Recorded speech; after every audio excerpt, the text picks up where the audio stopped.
नमस्कार दोस्तों, मैं मनोज कुमार, आप सभी को हमारे चैनल में फिर से एक बार स्वागत है। मैं उम्मीद करता हूं कि आप लोग बहुत ही अच्छे होंगे। चलिए इसी उम्मीद के साथ फिर से एक नए टॉपिक की ओर हम चर्चा करते हैं। मैंने पिछले क्लासेस में दोस्तों ट्रांसफॉर्मर के ऊपर में कुछ क्वेश्चन आंसर आपके सामने रखा था। चलिए उसी को आगे बढ़ाते हुए कहने का मतलब है, चलिए हम पार्ट 2 में जाते हैं। पार्ट 2 में हम क्या करेंगे, ट्रांसफॉर्मर के ऊपर में ही और कुछ क्वेश्चन आंसर आपके सामने रखेंगे। तो चलिए आज हम ज्यादा नहीं, आपके सामने ओनली फॉर 3 क्वेश्चन में रखा हूं, इसके बारे में हम आज चर्चा करते हैं। सबसे पहला क्वेश्चन दोस्तों, ट्रांसफॉर्मर ऑयल का बीडीबी वैल्यू कितना होना चाहिए। कहने का मतलब ट्रांसफॉर्मर ऑयल की बीडीबी वैल्यू, ब्रेकडाउन वोल्टेज, हमारे जो बड़े ट्रांसफॉर्मर है जिसमें हम तेल रखते हैं, तेल डालते हैं, उस तेल का एक ब्रेकडाउन वोल्टेज मेजरमेंट किया जाता है कि ये ऑयल कितने केवी तक जाकर ब्रेक हो रही है। तब ना मानकर चलिए कि 11 केवी की ट्रांसफॉर्मर है या 33 केवी की ट्रांसफॉर्मर है, ये 11 केवी हम सप्लाई चार्ज कर रहे हैं, तो ये तेल कितने सप्लाई तक, कितने केवी तक, कितने वोल्टेज तक बर्दाश्त कर रखेगी ताकि हमारा इसका इंसुलेटिंग लेवल अच्छा रहे, शॉर्ट सर्किट ना हो। तो मेरा क्वेश्चन क्या था कि ट्रांसफॉर्मर ऑयल की ब्रेकडाउन वोल्टेज, जो ऑयल की ब्रेकडाउन वोल्टेज है, कितने केवी तक हम अलाउ करेंगे। तो इसका आंसर होगा दोस्तों मिनिमम 30 केवी तक अलाउ करेंगे। कितना करेंगे? मिनिमम 30 केवी तक अलाउ करेंगे। ट्रांसफॉर्मर की जो रीडिंग है 11 केवी हो या 22 केवी हो या 132 केवी हो, इसके ऊपर बीडीबी ब्रेकडाउन वोल्टेज की जो वैल्यू है डिपेंड नहीं करती है, ये डिपेंड करती है मिनिमम 30 केवी। मानकर चलिए कि आपके इंडस्ट्रियल में आप जहां काम कर रहे हैं वहां देखा जाता है कि 11 केवी की ट्रांसफॉर्मर है, 33 केवी की भी ट्रांसफॉर्मर है, 132 केवी की भी ट्रांसफॉर्मर है ना। तो आपके मन में ये डाउट होगा, अरे भाई 11 केवी के लिए मिनिमम 30 मैंने रखा, 33 केवी के लिए मैं कितना रखूंगा। मिनिमम 30 केवी आप अलाउ करेंगे। ओके, इसमें अब कोई कंफ्यूजन नहीं है। नॉर्मली होता क्या है दोस्तों, जब भी हम ट्रांसफॉर्मर की ऑयल की फिल्ट्रेशन करते हैं या कुछ भी करते हैं तो मिनिमम 30 केवी बोला जाता है कि मिनिमम 30 केवी से नीचे ना हो। देखा जाता है जब हम फिल्ट्रेशन करते हैं तो ये 30 केवी क्या, 50 केवी, 60 केवी, 70 केवी तक हम लोग वैल्यू उठाते हैं। इस तरह से हम ट्रांसफॉर्मर की ऑयल को फिल्ट्रेशन कर ट्रांसफॉर्मर में प्रोवाइड करते हैं। लेकिन आपके नॉलेज के लिए मैं बता दूं, मिनिमम 30 केवी हम अलाउ कर सकते हैं। 30 केवी से नीचे यदि आती है तो हम इस ऑयल को ट्रांसफॉर्मर में नहीं डालेंगे। चलिए दूसरा क्वेश्चन, ट्रांसफॉर्मर ऑयल को कैसे कूलिंग किया जाता है। ट्रांसफॉर्मर ऑयल को कैसे कूलिंग किया जाता है। ट्रांसफॉर्मर ऑयल को कूलिंग करने के लिए यह ट्रांसफॉर्मर की डिजाइन के ऊपर डिपेंड करता है।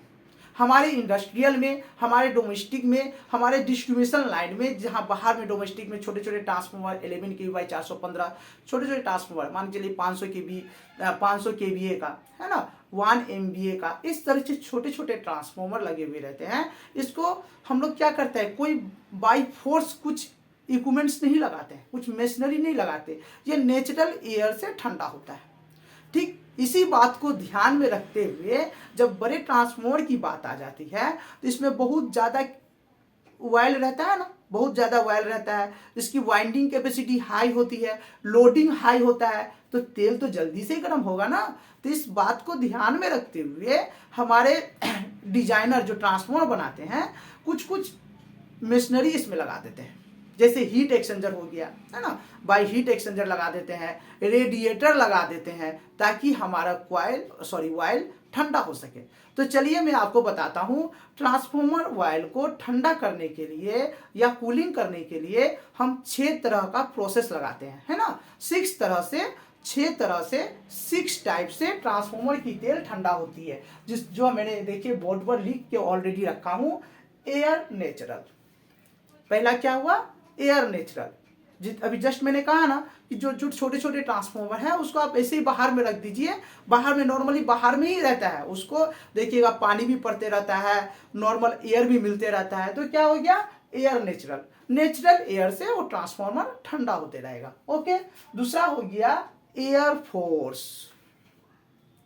मान के चलिए कुछ ऐसे ट्रांसफॉर्मर है जो बाहर में नहीं है, रूम के अंदर में है ना, 2.5 MVA के ट्रांसफार्मर, 4 MVA के ट्रांसफार्मर, 5 MVA के ट्रांसफार्मर, छोटे छोटे जो ट्रांसफार्मर है तो उसको क्या करते हैं, एयर फोर्स करते हैं। अब एयर फोर्स तो कुछ तो मशीनरी लगाना पड़ेगा, बिना मशीनरी का तो नहीं होगा। तो क्या करते हैं, इस तरह के ट्रांसफार्मर में बड़े बड़े मेन कूलिंग पंखा लगा देते हैं, बड़े बड़े मेन कूलिंग पंखा लगा दिए और जिस रूम के अंदर में है वहां पर एडजस्ट फैन लगा दिए कि इस रूम की टेम्परेचर को बाहर निकाल कर फेंके और बाई फोर्स मेन कूलिंग से ठंडा होते रहे। ओके, 3 नंबर में आते हैं wild natural air force. Wild natural air force, आप कहिएगा वाइल्ड नेचुरल भाई वाइल्ड ट्रांसफार्मर है ये है, तो नेचुरल तो है ये है, लेकिन क्या होता है कुछ रेडिएटर लगा होता है ट्रांसफार्मर में, तो रेडिएटर में वाइल रहता है। तो रेडिएटर में वाइल रहने का मतलब क्या है, तो नेचुरल रेडिएटर में वाइल है ना। रेडिएटर में चारों तरफ वाइल फैला हुआ रहता है, नेचुरल रहता है। तो ये क्या करती है, एयर फोर्स मेन कूलिंग कुछ लगा दिए और हवा को बाय फोर्स देते रहे। Wild natural air natural, wild natural air natural, वही फंडा हो गया, वाइल्ड नेचुरल एयर नेचुरल। मान चलिए कुछ ऐसे ट्रांसफार्मर जो बाहर में लगे हुए हैं जिसमें रेडिएटर लगा हुआ है, उसमें वाइल्ड नेचुरल तरीका से तो गया ही गया है और बाहर की हवा से भी वो ट्रांसफार्मर ठंडा हो रहा है। Wild natural water force, wild natural water force, जब इस तरह की बात आ जाती है तो आप समझ जाए कि इस तरह के ट्रांसफार्मर में हीट एक्सचेंजर लगा हुआ है।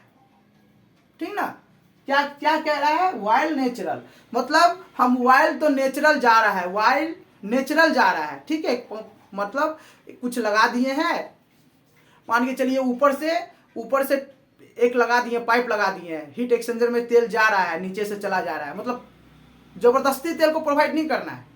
ठीक ना, अब जबरदस्ती तेल को प्रोवाइड करेंगे तो क्या करेंगे, पंप लगाएंगे।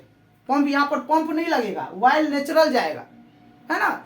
मानिए चलिए ट्रांसफार्मर की ऊपरी सतह से एक पाइप लाए, हीट एक्सचेंजर में डाल दिए और हीट एक्सचेंजर के आउटलेट से एक पाइप ले जाकर ट्रांसफार्मर में डाल दिए, मतलब तेल आ रहा है सीधा, ऊपर से तेल आ रहा है, नीचे जा रहा है, मतलब नेचुरली तेल आ रहा है, इसमें कोई जबरदस्ती फोर्स नहीं करना है।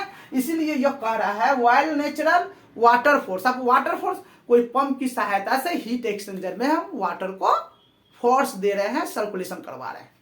अब 6 नंबर में आइए दोस्तों, वाइल्ड फोर्स वाटर फोर्स। इस तरह के ट्रांसफार्मर में हम वाइल्ड को भी फोर्सली हीट एक्सचेंजर में प्रोवाइड करते हैं, कैसे, बाई पंप लगाकर, और वाटर फोर्स भी करते हैं, कैसे, बाई पंप लगाकर वाटर भी प्रोवाइड करते हैं हीट एक्सचेंजर में। ओके, और वाइल्ड को भी प्रोवाइड करते हैं। तो कहने का मतलब है दोस्तों, देखिए 6 तरीके से हम ट्रांसफार्मर की तेल को ठंडा करते हैं, air natural air force, wild natural air force, wild natural air natural. 5 number में wild natural water force, 6 number में wild force and water force. Okay, चलिए अब तीसरे क्वेश्चन की ओर हम आगे बढ़ते हैं। तीसरा क्वेश्चन हमारा क्या है कि ट्रांसफार्मर में हम कंजर्वर टैंक क्यों लगाते हैं।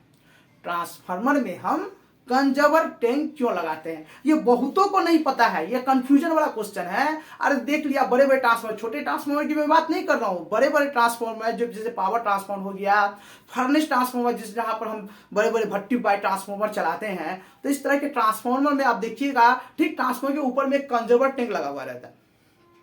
क्यों लगाते हैं conservator tank? Conservator tank only for 2 reason से लगाते हैं दोस्तों। सबसे पहला रीजन मैं आपको बताता हूं कि ये प्रोटेक्शन के लिए हम कंजर्वर टैंक लगाते हैं, सेफ्टी के लिए हम कंजर्वर टैंक लगाते हैं। कहने का मतलब, आप माइंड में कंफ्यूजन होगा कि सेफ्टी क्या रे भाई, कंजर्वर टैंक से सेफ्टी क्या? नहीं जी हाँ दोस्तों, कंजर्वर टैंक का सेफ्टी में, प्रोटेक्शन में बहुत बड़ा रोल है। आप देखे होंगे दोस्तों, आप कभी भी देखे होंगे, हमारा बोकोज रिले कहाँ लगा हुआ रहता है? बोकोज रिले कहाँ लगा हुआ रहता है? ट्रांसफार्मर के टॉप से एक पाइप निकालकर 30 डिग्री के एंगल में जो एंगल जा रही है, जहां से वायर जा रही है कंजर्वर टैंक को, कंजर्वर टैंक और मेन ट्रांसफार्मर के ठीक बीच में 30 डिग्री के एंगल में बोकोज रिले लगाकर छोड़ देता है। अब बोकोज रिले क्या है?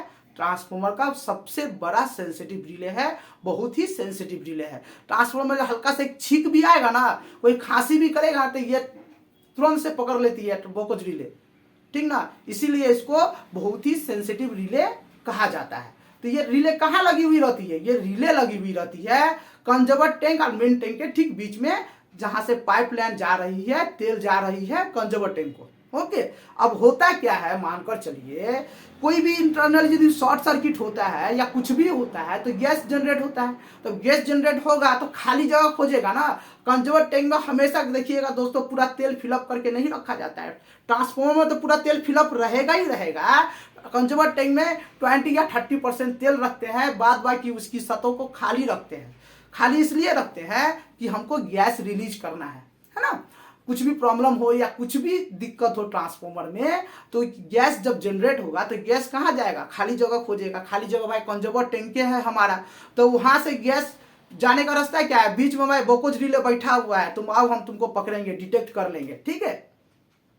तो यही कारण है कि कंजर्वर टैंक लगा कर रखते हैं। जैसे ही गैस वगैरह कुछ जाती है, खाली जगह खोजेगा तो कंजर्वर टैंक की ओर जाएगी, मेरा बोकोज रिले बीच में है बैठा हुआ, भाई आओ, कुछ भी प्रॉब्लम होगा हम डिटेक्ट कर ट्रांसफॉर्मर को ट्रिप या बंद करवा देंगे। यही कारण है कि हम कंजर्वर टैंक लगाते हैं। और दूसरा कारण क्या है? मैंने 2 रीजन कहा था। दूसरा कारण यह है दोस्तों कि हमारा ट्रांसफॉर्मर का जो तेल है ना, या ट्रांसफॉर्मर का जो तेल है, इसका अजब गजब बीमारी है। यह सिंथेटिक ऑयल है जो पैराफिन बेस्ड और नेफ्था बेस्ड पर आधारित है। इस टाइप के तेल जितने गर्म होंगे ये स्प्लेंड करती है, फैलती है, अपने आप को फैला देती है। सिंथेटिक ऑयल है, फैला देती है अपने आप को, ठीक है। तो मानकर चलिए कि इसका ट्रांसफॉर्मर का टेम्परेचर, नॉर्मल टेम्परेचर मान लीजिए 30 डिग्री है। कंजर्वर टैंक में भी 30 या 20% तेल है। जब ये तेल लोडिंग कंडीशन में ट्रांसफॉर्मर हम रनिंग करेंगे तो तेल कॉइल गर्म होगा तो तेल भी गर्म होगा। तो तेल गर्म होगा तो फैलेगा, तो भाई कहीं तो कहीं खाली जगह चाहिए ना हमको। तेल जब फैलेगा तो बढ़ जाएगा ना, 30 से 50% हो जाएगा। तो कंजर्वर टैंक हम लगा के नहीं रखेंगे तो क्या होगा? तेल ओवरफ्लो होकर कहीं सेफ्टी वाल्व को फटा उठा कर तेल ओवरफ्लो होकर गिर जाएगा, उधर उधर बिखर जाएगा, कोई बड़ा एक्सीडेंट भी हो सकता है, समझे ना। इसीलिए कंजर्वर टैंक हम लगाते हैं। लेकिन कंजर्वर टैंक में दोस्तों हमेशा कभी भी तेल फुल कर नहीं रखना चाहिए। मिनिमम 30% तेल आप रखें, जिससे आपका ये 2 रीजन जो मैंने बताया, दोनों रीजन इजीली काम करेगी। आपकी जो प्रोटेक्शन आप बोकोज रिले लगा कर रखे हैं, वो बोकोज रिले प्रॉपरली वर्क करेगी और आपका तेल बर्बाद भी नहीं होगा, सेफ्टी रहेगा। तो चलिए दोस्तों, ये जो मैंने 3 क्वेश्चन आपको बताया ना दोस्तों, ये 3 क्वेश्चन मेरे ख्याल से बहुत ही इंपॉर्टेंट है। आप यदि नहीं समझ में आए तो इस वीडियो को 1 बार 2 बार फिर से आप देखिए। और यदि इससे भी ज़्यादा आपको कुछ क्वेश्चन आपकी नज़र में आ रहा है तो हमारे कमेंट बॉक्स में जाकर लिखिए। हम उस क्वेश्चन को फिर से अच्छा से स्टडी कर हम आपको बताएंगे। इसी उम्मीद के साथ चलिए आज की क्लासेस को मैं समाप्त करता हूँ। नमस्कार दोस्तों।